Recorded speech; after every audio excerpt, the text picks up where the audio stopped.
The Giver by Lois Lowry, Chapter 23. Jonas felt more and more certain that the destination lay ahead of him, very near now in the night that was approaching. None of his senses confirmed it. He saw nothing ahead except the endless ribbon of road unfolding in twisting narrow curves. He heard no sound ahead. Yet he felt that elsewhere was not far away. But he had little hope left that he would be able to reach it. His hope diminished further when the sharp, cold air began to blur and thicken with swirling white. Gabriel, wrapped in his inadequate blanket, was hunched, shivering, and silent in his little seat. Jonas stopped the bike wearily, lifted the child down, and realized with heartbreak how cold and weak Gabe had become.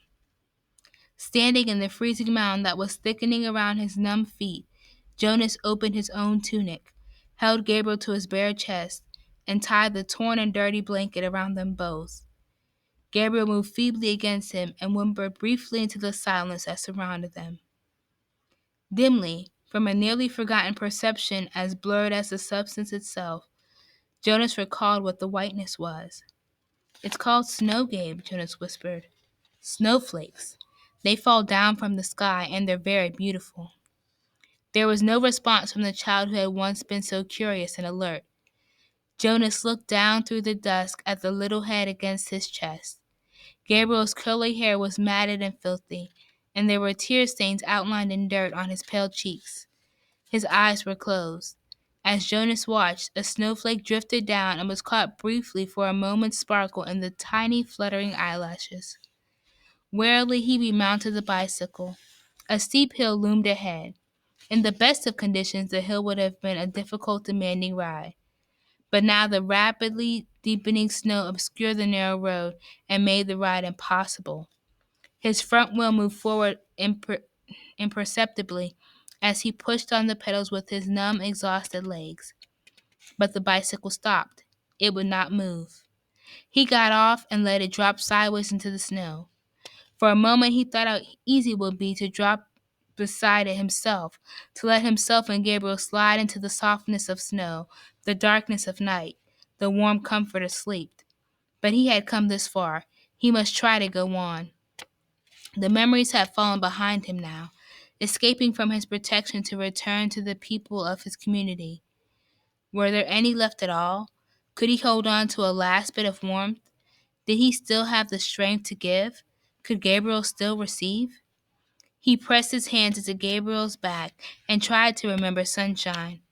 For a moment it seemed that nothing came to him, that his power was completely gone.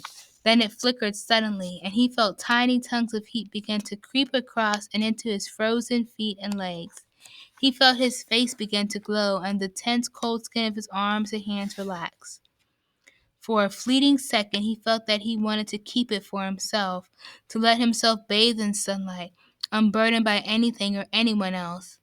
But the moment passed and was followed by an urge, a need, a passionate yearning to share the warmth with the one person left for him to love. Aching from the effort, he forced the memory of warmth into the thin, shivering body in his arms.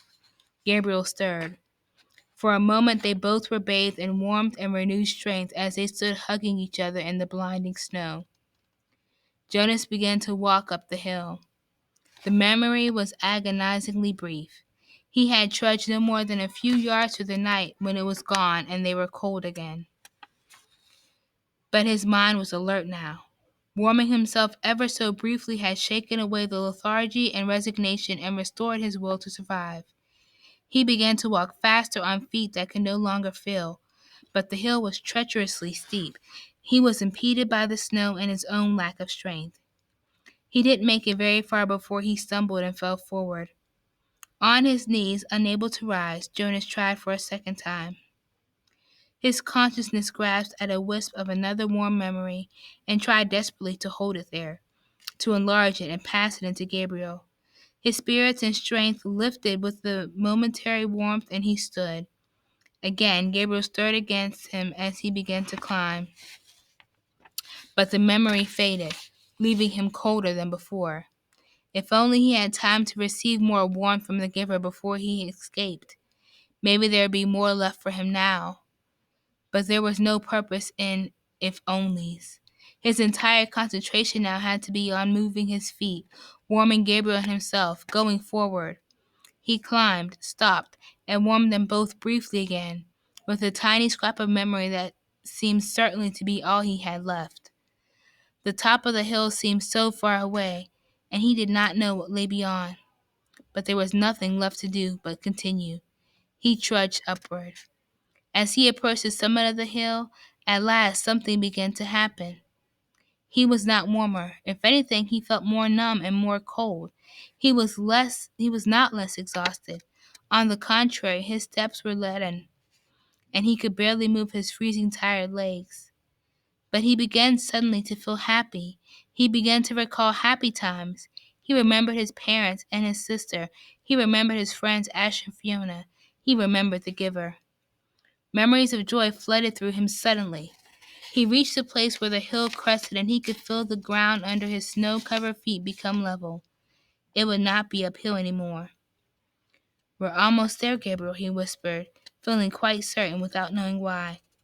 "I remember this place, Gabe." And it was true, but it was not a grasping of a thin and burdensome recollection. This was different. This was something that he could keep. It was a memory of his own. He hugged Gabriel and rubbed him briskly, warming him to keep him alive. The wind was bitterly cold. The snow swirled, blurring his vision. But somewhere ahead, through the blinding storm, he knew there was warmth and light. Using his final strength and a special knowledge that was deep inside him, Jonas found the sled that was waiting for them atop the hill. Numbly, his hands fumbled for the rope. He settled himself on the sled and hugged Gabe close.